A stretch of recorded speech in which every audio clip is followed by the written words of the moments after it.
পদ্মার ভাঙন রোধে ফারাক্কার ভাটিতে নির্মাণ হবে তীররক্ষা বাঁধ। চাঁপাইনবাবগঞ্জে সম্ভাব্যতা যাচাইয়ের কাজ শেষ। 25 কিলোমিটারে খরচ হবে 1700 কোটি টাকা। অনাবৃষ্টিতে ঝরছে গুটি আম, দুশ্চিন্তায় রাজশাহীর বাগান মালিকরা। নিয়মিত সেচের পরামর্শ, অনুকূল আবহাওয়া থাকলে 10,000 কোটি টাকা বাণিজ্যের আশা।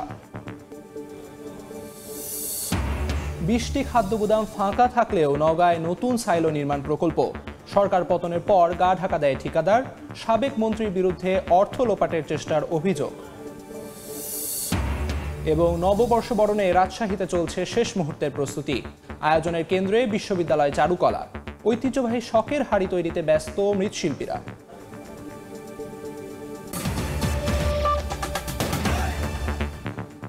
আমন্ত্রণ সময় সংবাদের নিয়মিত আয়োজন বিভাগীয় সময়ে। থাকছি সপ্তাহের 7 দিন ভিন্ন ভিন্ন বিভাগের সংবাদ নিয়ে। আজ থাকছে রাজশাহী বিভাগ, সঙ্গে আছি আমি আমিরুল ইসলাম আলিফ। পদ্মার ভাঙন রোধে ফারাক্কার ভাটিতে 25 কিলোমিটার স্থায়ী তীররক্ষা বাঁধ নির্মাণ করতে যাচ্ছে সরকার। চাঁপাইনবাবগঞ্জে এরই মধ্যে প্রকল্পের সম্ভাব্যতা যাচাইয়ের কাজ শেষ হয়েছে। প্রাথমিক পর্যায়ে প্রকল্পের ব্যয় ধরা হয়েছে 1700 কোটি টাকা।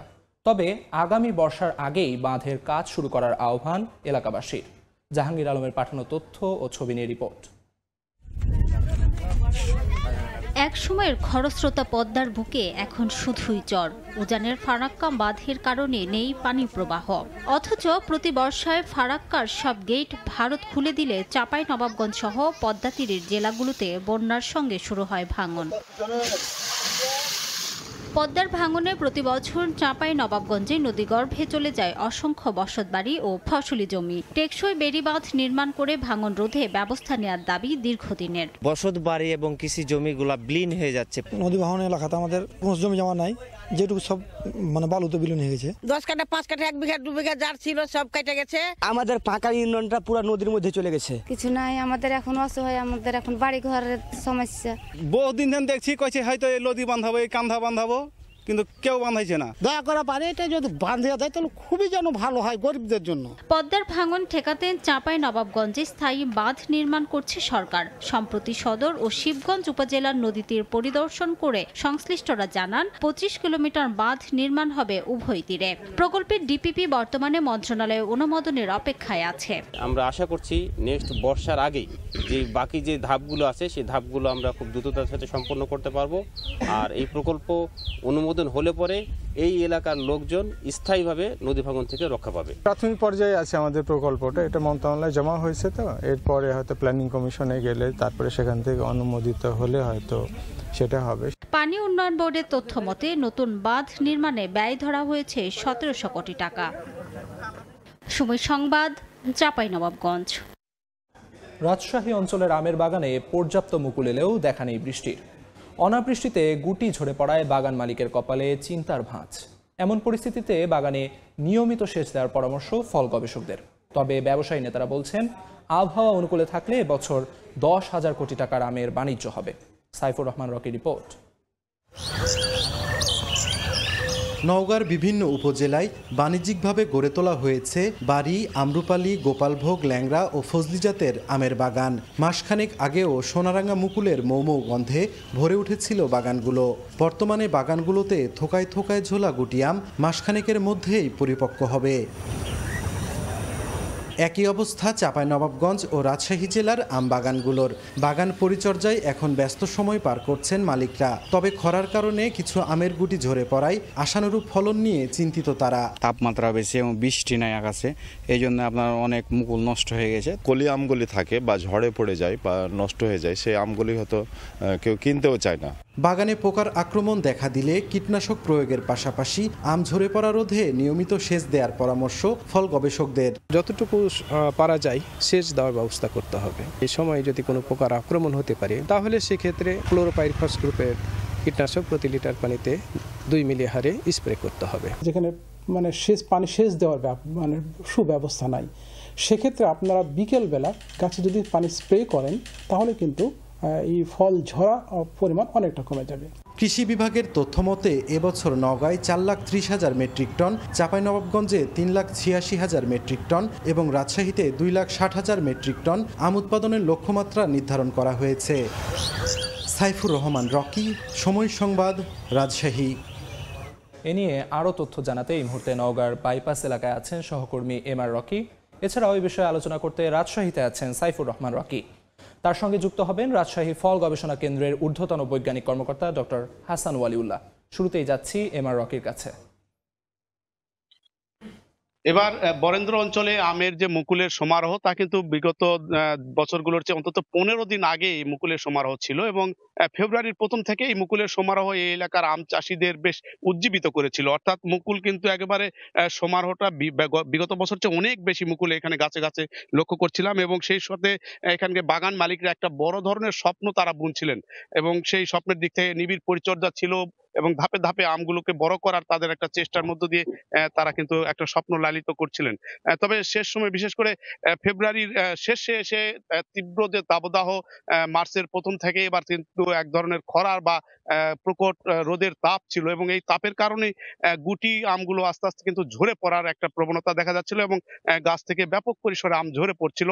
এর কারণে এখানকার বাগান মালিকরা বলছেন যে বিগত বছরের মতো যে পরিমাণ তাদের একটা স্বপ্ন, হঠাৎ করে এরকম একটি তীব্র টানা তাপদাহের কারণে গাছগুলো থেকে আম ঝরে পড়ছে। সেই সাথে যে পরিমাণ তারা প্রত্যাশা করছিলেন এই প্রত্যাশার জায়গাটা তারা কিছুটা এই মুহূর্তে হতাশ এবং আম ঝরে পড়ার রোদে গাছের পরিচর্যার ক্ষেত্রে বিকেলে পানি দেওয়ার কথা বলা হচ্ছে কৃষি বিভাগের পক্ষ থেকে এবং অনেকে কিন্তু বরেন্দ্র অঞ্চলে সেই চেষ্টাটা করছেন। কিন্তু এই এলাকা আসলে এই সময়টাতে পানির এক ধরনের সংকট থাকে এবং এই সংকটগুলো মোকাবেলার জন্য দূর থেকে ফিতা পাইপের মাধ্যমে তারা পানিটা বাগানে পরিচর্যা বা বাগানে দেওয়ার চেষ্টা করেন। এক্ষেত্রে আসলে কৃষি বিভাগের একটা সহযোগিতা কামনা করছিলেন, কিন্তু কৃষি বিভাগ এই ক্ষেত্রে অনেকটাই দায়িত্ব তাদের কথার মধ্য দিয়ে পরিচালনা করছেন। আম বাগান মালিকরা অভিযোগ করছেন যে পরিমাণ কৃষি বিভাগের সহযোগিতায় এই বাগানগুলোতে নিবিড় পরিচর্যার মাধ্যমে ভালো ফলনের যে চিত্র তারা স্বপ্ন লালন করছেন তা কিছুটা ব্যাহত হবে এবং সব মিলিয়ে এখানে একটা বিরাট বাজার রয়েছে। সেই বাজারটা আগামীতে ধরার জন্য কৃষি বিভাগের আরো বেশি তদারকির তারা দাবি জানাচ্ছেন। এই ছিল নওগাঁর খবর। আমরা আমের আরো খবর জানবো। আমাদের সহকর্মী রয়েছেন রাজশাহীতে, সাইফুর রহমান রকি, জানাবেন সেখানকার সার্বিক একটি চিত্র। রাজশাহীতে শুরুতে প্রচুর পরিমাণ গাছে গাছে মুকুল আসলেও পরবর্তীতে কিন্তু খরার কারণে বেশ আমের গুটি ঝরে পড়ছে। এই বিষয়ে কথা বলার জন্য আমাদের ফল গবেষণা কেন্দ্রের ঊর্ধ্বতন বৈজ্ঞানিক কর্মকর্তা হাসান ওয়ালিউল্লাহর সঙ্গে আমরা কথা বলবো। আসলে এই পর্যায়ে কৃষকরা কি করবেন, আম চাষিরা যারা আছেন তারা কি করতে পারেন? আসলে এর আগে যে মুকুল ছিল এবং মুকুলে যে বলছেন যে অনেকটা মানে ফল সেট হয়নি, তো যেগুলো হয়নি সেগুলো তো আসলে আর কিছু করার নাই, কিন্তু যে ফলগুলো এখন সেট হয়ে গেছে এখন এখান থেকে আশা করা যায় যে এখান থেকে আর আসলে কমার খুব বেশি সম্ভাবনা নাই। মানে এখন আর ফল ঝরে যে মানে ফলনে যে খুব বেশি ক্ষতি করবে এ ধরনের সমস্যা আসলে হবে না। কিছু ফল যেগুলো ঝরার সেগুলো হয়তো কিছু ঝরবে, কিন্তু এখন মোটামুটি দাঁড়িয়ে গেছে ফল। সেক্ষেত্রে আর পোকার যে ক্ষতি করার সম্ভাবনা, এই সম্ভাবনাগুলো নর্মালি হপার পোকার থেকে যে সম্ভাবনা থাকে সেইটা কিন্তু আমরা এখন আর হপার পোকার সম্ভাবনা মানে ক্ষতির সম্ভাবনাটা এখন কম। তারপরেও যদি খুব বেশি পরিমাণে থাকে বা অনেক সময় ট্রিপসের কারণে এই আমের গায়ে অনেক সময় দাগ পড়ে আর কি এই ছোটো স্টেজে, তো সুতরাং যখন যদি দেখি যে এরকম দাগ পড়তেছে তাহলে আমরা কি করতে পারি, তখন আমাদের ইমিডাক্লোরপিড গ্রুপের কীটনাশক আমরা ব্যবহার করতে পারি। আর একটা বিষয় যে এখন আমের যে স্টেজ আছে এই স্টেজে এক ধরনের পোকা আছে যেটা আমের নিচের দিকে ছিদ্র করে ভিতরে ঢুকে যাবে এবং ভিতরে ঢুকে আমের যে মানে স্টোন আছে এইটা খুব নরম পর্যায়ে থাকা অবস্থায় এটা খেয়ে ফেলবে, এতে আমগুলো তখন ঝরে পড়ে যাবে। তো এই জন্য এইরকম যদি কোনো বাগানে সমস্যা দেখা যায় তাহলে আমাদের ফেনিট্রিথিয়ন গ্রুপের কীটনাশক, এদের সুমিথিয়ন বা মেলাথিয়ন এই ধরনের যে কীটনাশকগুলো আছে এটা 2 ml পার লিটার হারে স্প্রে করে দিতে হবে এবং যে ফলগুলো ঝরে পড়ে যাবে সেগুলো বাগান থেকে খুব দ্রুত সংগ্রহ করে নিয়ে মাটিতে পুঁতে ফেলতে হবে, কারণ এর ভিতরে যে ডিম বা লার্ভা থাকবে সেগুলো বের হয়ে এসে পূর্ণাঙ্গ মথ হয়ে যাবে এবং সেগুলো আবার অন্য গাছে আক্রমণ করবে। এতে কী হবে, এতে হলে ফলনে ড্রাস্টিক্যালি কমে যাবে। তবে যে বাগানে এই ধরনের সমস্যা দেখা যাবে না সেখানে আসলে এটার স্প্রে দরকার নেই, কিন্তু যদি কোথাও দেখা যায় তাহলে অবশ্যই সেখানে এটার ব্যবস্থা নিতে হবে। যে রাজশাহী, নওগাঁ এবং চাঁপাইনবাবগঞ্জ আম উৎপাদনের জন্য শীর্ষে এই 3 জেলা রয়েছে। এই 3 জেলাকে ঘিরে আসলে আম যেন সংরক্ষণ করা যায় বা আমকে যেন প্রক্রিয়াজাত করে বিভিন্ন পণ্য উৎপাদন করা যায়, এ ধরনের কোনো এখানে কলকারখানা যেন গড়ে ওঠে, আপনাদের পক্ষ থেকে সরকারের কাছে এসব দাবি জানাচ্ছেন কিনা? কারণ কৃষকরা কিন্তু এই দাবি জানিয়ে আসছে দীর্ঘদিন ধরেই।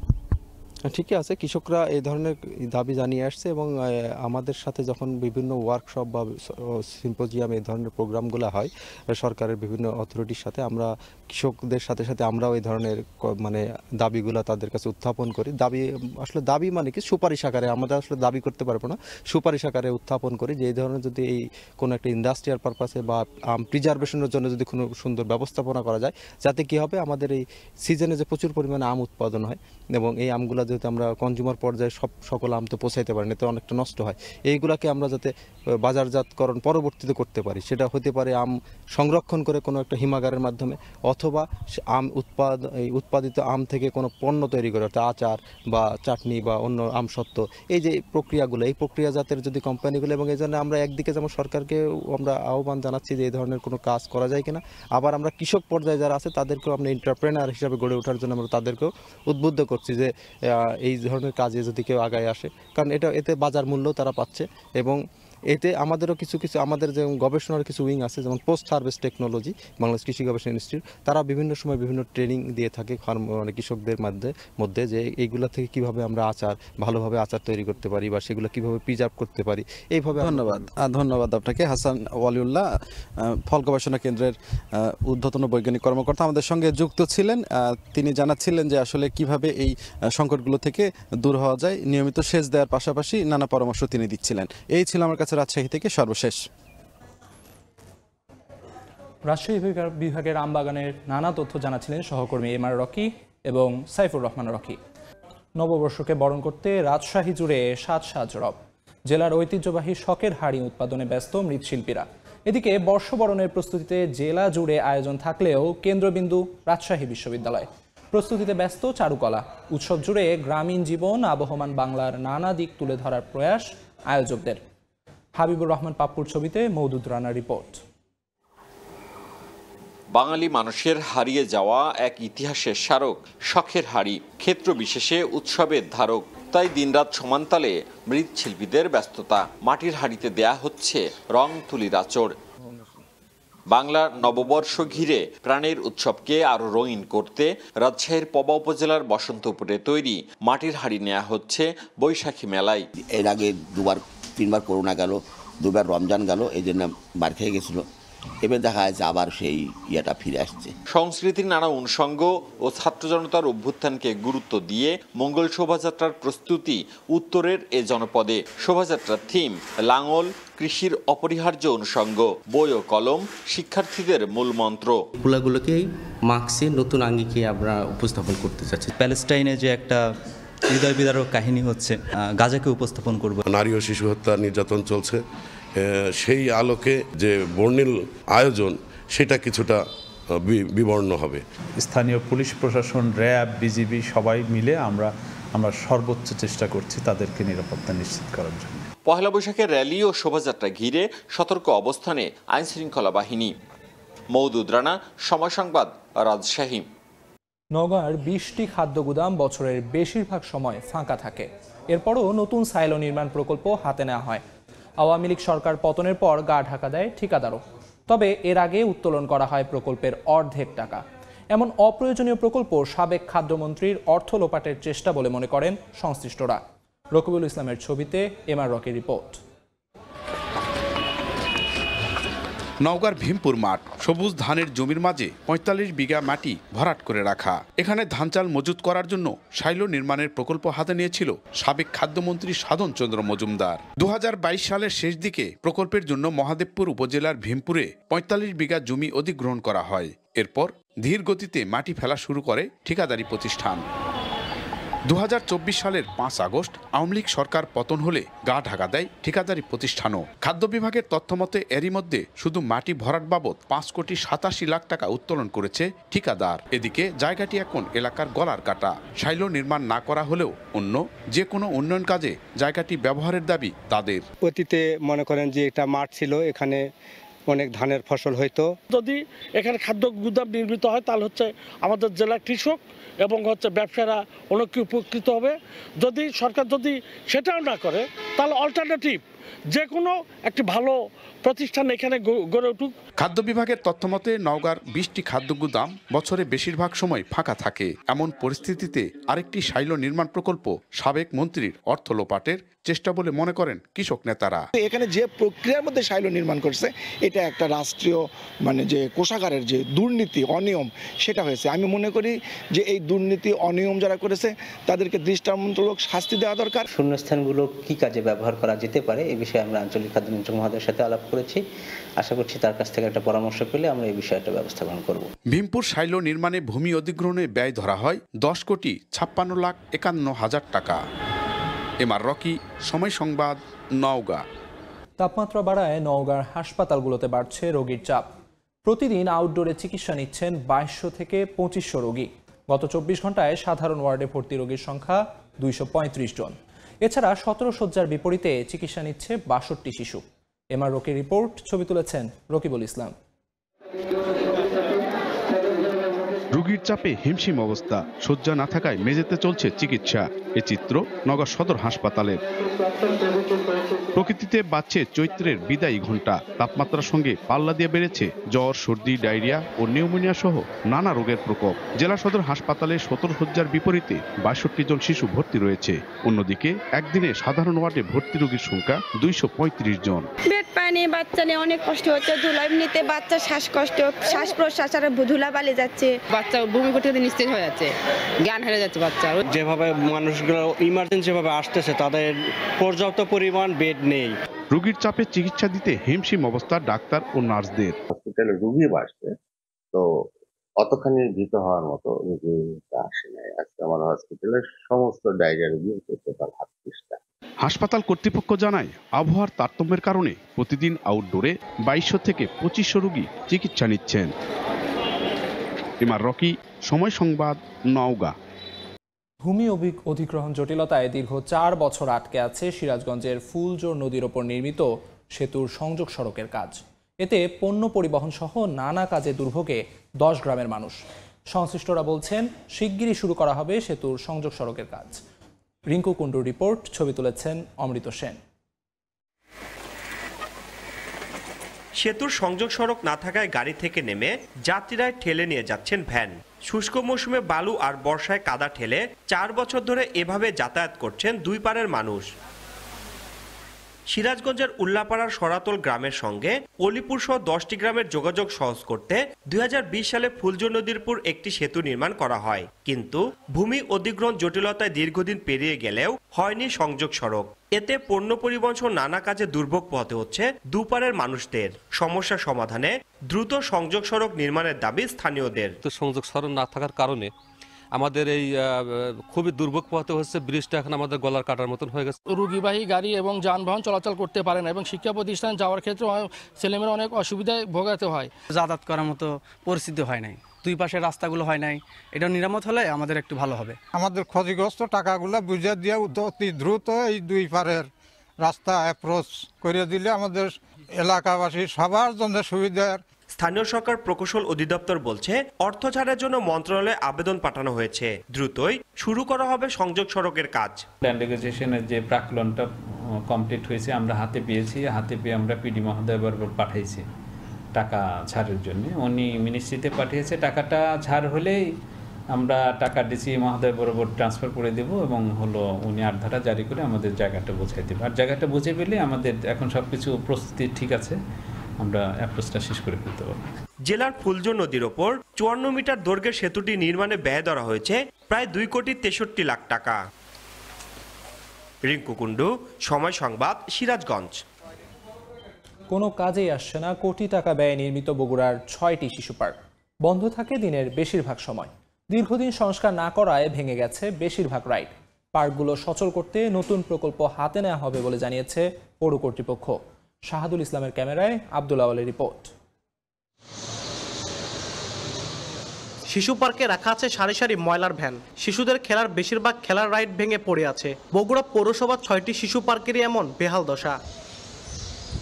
2015 সালে 50 লাখ টাকা ব্যয়ে শহরের চকসূত্রাপুর, কালীতলা, শিববাটি, চেলপাড়া, মালতীনগর ও উপশহর এলাকায় খেলাধুলার কিছু রাইড বসিয়ে 6টি শিশু পার্ক নির্মাণ করা হয়। 2024 সালে 55 লাখ টাকা ব্যয়ে 6টি পার্কে সংস্কার করে পৌর কর্তৃপক্ষ। কিন্তু দিনের পুরোটা সময় পার্কের গেট তালাবদ্ধ থাকায় কেউ প্রবেশ করতে পারে না। বিকেলবেলা মাত্র 1 ঘন্টার জন্য পার্কগুলোর গেট খুলে দেওয়া হলেও খেলার জায়গায় বিভিন্ন যানবাহন রাখায় তা ব্যবহার করা যায় না। এটা সারাদিন যদি খোলা থাকতো তাহলে অনেক ডায়াবেটিক্স রোগী বা ইসে হাঁটাহাঁটি সবারই উপকার হতো। আর অনেক বাচ্চারা জানেও না যে কতক্ষণ কোন সময় খোলা থাকে। এখানে না হচ্ছে ফুটবল খেলার জায়গা, না আছে ব্যাট বল, যেটা আছে ওই যে এখন ময়লা টানার ভ্যান গাড়ি আছে, শুধু এখানে বাজে আড্ডা হয়। খেলনার কিছু জিনিস নষ্ট হয়ে পড়ে আছে, ঠিক করার মেরামত করার কোনো অবস্থা নাই। পৌরসভার যে বাচ্চাদের খেলার জন্য যে পার্কটা আছে পুরানো হয়ে গেছে, ভেঙে গেছে। এটা পৌরসভার থেকে ভালো করে দিক, এলাকার সোলপোল যান খেলতে পারে। পৌর কর্তৃপক্ষ বলছে শিশুদের খেলার সুষ্ঠু পরিবেশ তৈরির জন্য পার্কগুলো আবারও ঢেলে সাজানো হবে। আমরা চেষ্টা করব যাতে করে বাচ্চাদের, আমাদের তো আসলে সুযোগ সুবিধা খুবই কম, বাচ্চারা সবসময় ঘরে বন্দি থাকে, পার্কগুলো যদি আমরা সুন্দর করতে পারি যাতে বিকেলবেলা অন্তত বাচ্চারা গিয়ে খেলাধুলা করতে পারে। পৌরসভার সবচাইতে বড় এডওয়ার্ড পার্ক সংস্কার ও সৌন্দর্যবর্ধনে 20 কোটি টাকার একটি প্রকল্প হাতে নেওয়া হয়েছে বলে জানিয়েছে পৌর কর্তৃপক্ষ। আব্দুল আউয়াল, সময় সংবাদ, বগুড়া। ঈদের পর থেকে রাজশাহীর পাইকারি বাজারগুলোতে মাছের সরবরাহ বেড়েছে। এতে কেজি প্রতি দাম কমেছে 30 থেকে 50 টাকা। বুধবার সকালে নওদাপাড়া বাজারে 80 থেকে 100টি ছোট ট্রাকে করে মাছ আসে বাজারে। হাঁকডাকের মাধ্যমে চলে জমজমাট বেচাকেনা। চৈত্রের শেষ সময় এসে পুকুর ও বিলের পানি কমতে থাকায় মাছ তুলে নিচ্ছেন চাষিরা, আর এতে করে মাছের আমদানি বেড়েছে কয়েক গুণের বেশি। দূর দূরান্তের ক্রেতারা আসেন পাইকারি দামে মাছ কিনতে। প্রতিদিন সূর্যোদয় থেকে বাজার শুরু হয়, শেষ হয় সকাল 9টার দিকে।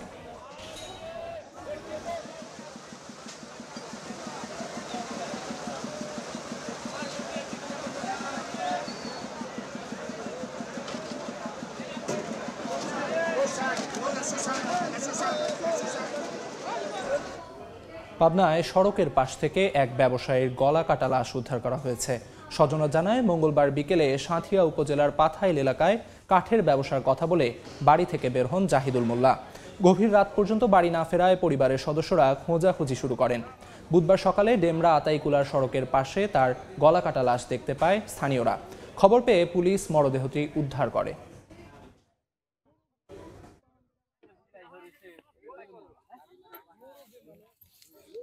নাটোরের লালপুর থানা থেকে ছাত্রদল নেতাকে ছিনিয়ে নেয়ার একদিনের মধ্যে আবারও গ্রেফতার করা হয়েছে।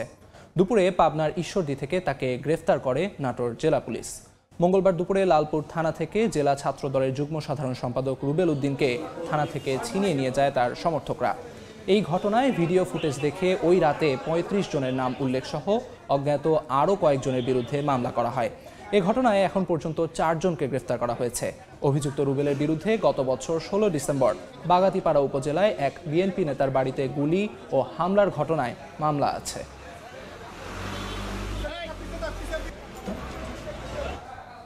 ইসলামী ব্যাংক লিমিটেডের জয়পুরহাটের আক্কেলপুর এজেন্ট ব্যাংকিং কেন্দ্রে অর্থ আত্মসাতের প্রতিবাদে মানববন্ধন হয়েছে। দুপুরে আক্কেলপুর উপজেলা পরিষদের সামনে সড়কে মানববন্ধন করেন ব্যাংকের গ্রাহকরা। এ সময় তারা ঘটনার তদন্ত ও নিজেদের অর্থ ফেরত চান। 23 মার্চ সন্ধ্যায় অর্থ আত্মসাতের অভিযোগে ব্যাংকটির কার্যালয়ে গিয়ে কর্মকর্তাদের অবরুদ্ধ করে রাখেন গ্রাহকরা। এ সময় 1.5 কোটি টাকা আত্মসাতের অভিযোগ উঠলেও ব্যাংকের ক্যাশিয়ার প্রাথমিকভাবে 70 থেকে 80 লাখ টাকা আত্মসাতের কথা স্বীকার করেন। খবর পেয়ে অভিযুক্তকে আটক করে পুলিশ। ঘটনার পর থেকে বন্ধ আছে ব্যাংকটির ওই শাখা।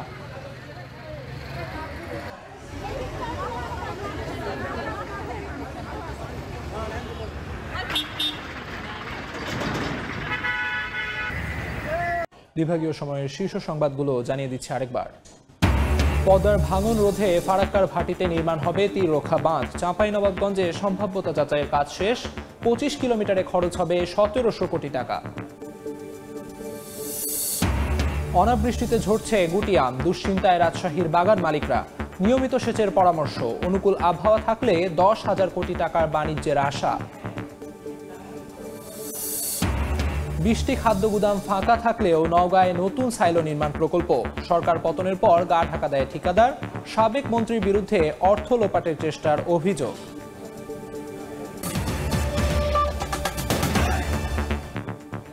এই ছিল বিভাগীয় সময়ে। আগামীকাল থাকবো খুলনা বিভাগের আয়োজন নিয়ে, সঙ্গে থাকুন সময়ে।